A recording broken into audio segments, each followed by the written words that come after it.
마태복음 9장. 예수님께서 배를 타시고 호수를 가로질러 고향으로 돌아오셨습니다.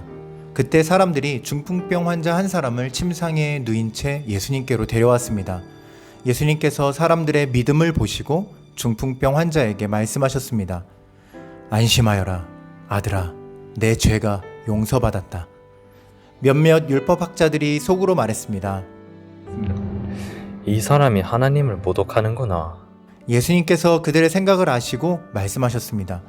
어찌하여 너희가 마음속으로 악한 생각을 하느냐? 내 죄가 용서받았다라고 하는 것과 일어나 걸어라 하고 말하는 것 중에서 어느 것이 더 쉽겠느냐? 그러나 인자가 땅에서 죄를 용서할 권세를 가지고 있다는 것을 너희에게 보여주기 위함이었다. 그리고 예수님께서 중풍병 환자에게 말씀하셨습니다. 일어나 내 침상을 가지고 집으로 가거라. 그러자 그 사람이 일어나 집으로 갔습니다. 사람들이 이것을 보고 두려워하며 사람에게 이런 권세를 주신 하나님께 영광을 돌렸습니다. 예수님께서 그곳을 떠나 길을 가시다가 마태라는 사람이 세관에 앉아 있는 것을 보셨습니다. 예수님께서 그에게 말씀하셨습니다. 나를 따라오너라. 그러자 마태는 일어나서 예수님을 따라갔습니다. 예수님께서 마태의 집에서 식사를 하실 때였습니다. 많은 세리들과 죄인들이 와서 예수님과 제자들로 더불어 함께 식사를 하고 있었습니다. 바리새파 사람들이 이것을 보고 제자들에게 말했습니다. 어째서 너희 선생님은 세리들과 죄인들하고 함께 어울려 식사를 하느냐? 예수님께서 이 소리를 들으시고 말씀하셨습니다. 건강한 사람은 의사가 필요 없으나 환자들은 의사가 필요하다.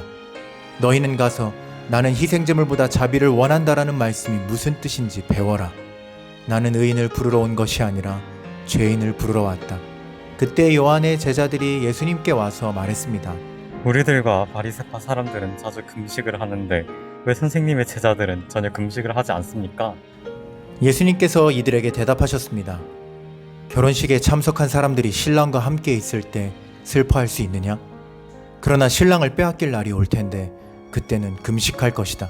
그 누구도 새 천조각을 낡은 옷에 대고 깁지 않는다. 만일 그렇게 하면 새 천조각이 그 옷을 잡아당겨 더 심하게 찢어질 것이다. 그 누구도 새 포도주를 낡은 가죽 부대에 담지 않는다. 만일 그렇게 하면 낡은 부대가 터져 포도주가 쏟아지고 가죽 부대도 못 쓰게 될 것이다. 새 포도주는 새 가죽 부대에 넣어야 한다. 그래야 둘 다 보존될 수 있다. 예수님께서 이 말씀을 하시는 동안 회당장이 와서 예수님께 절하고 말했습니다. 제 딸이 조금 전에 죽었습니다. 오셔서 손을 얹어 주십시오. 그러면 다시 살아날 것입니다. 예수님께서 일어나 회당장을 따라가셨습니다. 제자들도 같이 갔습니다. 가는 길에 12년 동안 혈루증을 앓아온 한 여자가 예수님의 뒤로 와서 옷깃을 만졌습니다. 그녀는 속으로 예수님의 옷을 만지기만 해도 내가 나을 거야 라고 생각했던 것입니다. 예수님께서 뒤돌아서서 그 여자를 보고 말씀하셨습니다. 안심하여라 딸아, 내 믿음이 너를 구원하였다. 그 즉시 그 여자의 병이 나았습니다. 예수님께서 회당장의 집에 도착했을 때였습니다. 예수님은 피리를 부는 사람들과 떠드는 사람들을 보셨습니다. 예수님께서 말씀하셨습니다. 물러나라. 소녀는 죽은 것이 아니라 자고 있는 것이다. 그러자 사람들이 예수님을 비웃었습니다. 사람들을 밖으로 내보낸 뒤 예수님께서 들어가셔서 소녀의 손을 잡았습니다. 그러자 소녀가 일어났습니다. 이 소식은 온 동네 사방으로 퍼져나갔습니다. 예수님께서 거기를 떠나가실 때 보지 못하는 두 사람이 예수님을 따라오면서 소리 질렀습니다. 다윗의 자손이여 우리를 불쌍히 여겨주소서. 예수님께서 집 안으로 들어가시자 보지 못하는 사람들이 예수님께 나아왔습니다. 예수님께서 그들에게 물으셨습니다. 내가 너희를 보게 할 수 있다고 믿느냐? 그렇습니다 주님. 예수님께서 그들의 눈을 만지시며 말씀하셨습니다.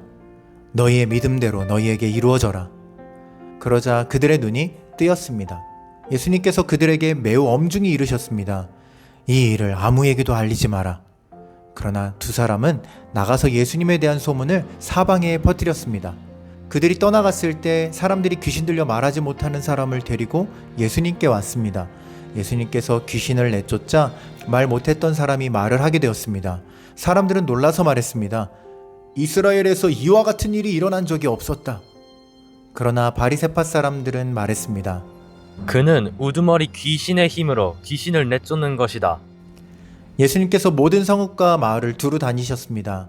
예수님께서는 유대인의 회당에서 가르치기도 하셨고 하나님 나라에 대한 기쁜 소식을 전하기도 하셨습니다. 그리고 온갖 질병과 고통을 치료해 주셨습니다.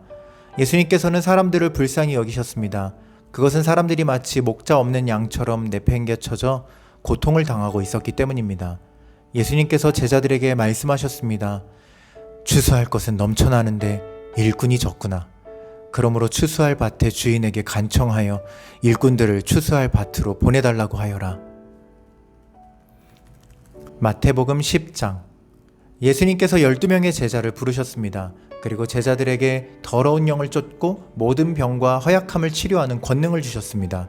12제자의 이름은 이렇습니다. 베드로라고도 불리는 시몬과 그의 동생 안드레, 세베대의 아들 야고보와 그의 동생 요한, 빌립과 바돌로메, 도마와 세리 출신인 마테, 알페오의 아들 야고보, 다데오, 가나안 출신 시몬과 가룟 출신 유다입니다. 유다는 예수님을 배반한 사람입니다. 예수님께서 12제자를 보내시며 이렇게 지시하셨습니다. 이방 사람의 길로 가지 말고 사마리아 성에도 들어가지 마라. 너희는 이스라엘 집에 이른 양에게로 가거라. 가면서 이렇게 전하여라. 하늘나라가 가까이 왔다. 환자들을 고쳐주고 죽은 사람을 일으켜 세워라. 문둥병 환자를 깨끗하게 하고 귀신을 내쫓아라. 너희가 거저 받았으니 거저 주어라. 금이나 은이나 동전을 내 허리의 돈주머니에 넣어두지 마라. 여행용 가방도 가지지 말고 옷 2벌이나 신발이나 지팡이도 가지지 마라. 일꾼은 자기 생활비를 받는 것이 당연하다. 어느 도시나 마을에 들어가든지 거기서 마땅한 사람을 찾아 떠날 때까지 그곳에 머물러라. 그 집에 들어가면서 평안을 빌며 인사하여라. 만일 그 집이 평안을 받을 만하면 너희가 빌어준 평안이 거기에 머물게 하고 평안을 받을 만하지 않다면 다시 그 평안을 거두어들여라. 누구든지 너희를 맞아들이기를 거절하거나 너희 말을 귀 기울여 듣지 않으면 그 집이나 도시를 떠날 때 내 발의 먼지를 털어버려라. 내가 너희에게 진정으로 말한다. 심판의 날에 그 마을이 소돔과 고모라보다 더 많은 심판을 받을 것이다. 들어라. 내가 너희를 보내는 것이 마치 늑대무리 속으로 양을 보내는 것과 같다. 그러므로 뱀처럼 지혜롭고 비둘기처럼 순결하여라. 사람들을 조심하여라. 그들은 너희를 법정에 넘기고 회당에서 채찍질할 것이다. 나 때문에 너희는 총독들과 왕들 앞에 끌려갈 것이다. 너희는 그들과 이방 사람들에게 증언하게 될 것이다. 사람들이 너희를 잡아 넘길 때 무엇을 어떻게 말해야 할지 걱정하지 마라. 그때에 너희가 말해야 할 것을 다 알려주실 것이다. 말하는 이는 너희가 아니다.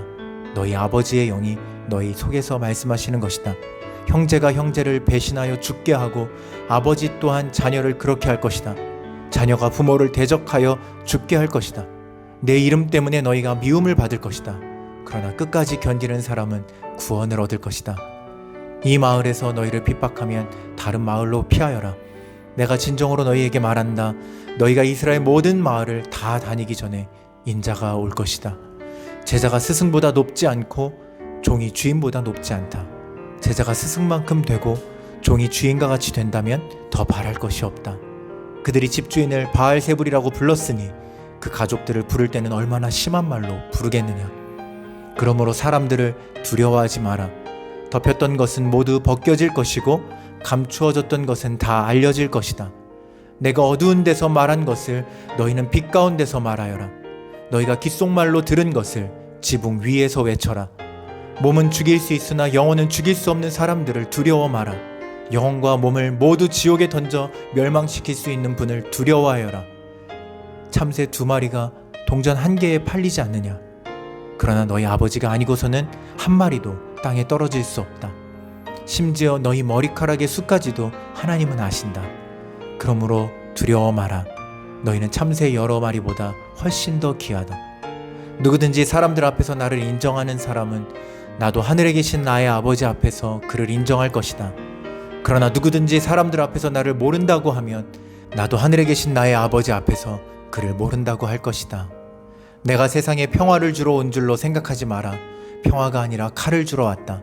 나는 아들이 아버지를, 딸이 어머니를, 며느리가 시어머니를 거슬러서 서로 다투게 하려고 왔다.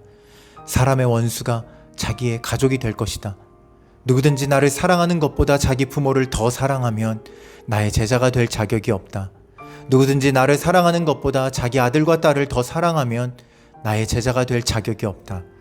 자기 십자가를 지고 나를 따르지 않는 사람은 내 제자가 될 자격이 없다. 자기의 목숨을 찾으려고 하는 사람은 잃게 될 것이며 나를 위하여 자기 목숨을 버리는 사람은 얻게 될 것이다. 너희를 맞아들이는 사람은 나를 맞아들이는 것이다. 나를 맞아들이는 사람은 나를 보내신 분을 맞아들이는 것이다. 예언자의 이름으로 예언자를 맞아들이는 사람은 예언자의 상을 받을 것이다. 의인의 이름으로 의인을 맞아들이는 사람은 의인의 상을 받을 것이다. 내가 진정으로 말한다. 제자의 이름으로 보잘것없는 사람에게 냉수 한 잔이라도 주는 사람은 반드시 하늘나라에서 상을 받을 것이다. 아멘.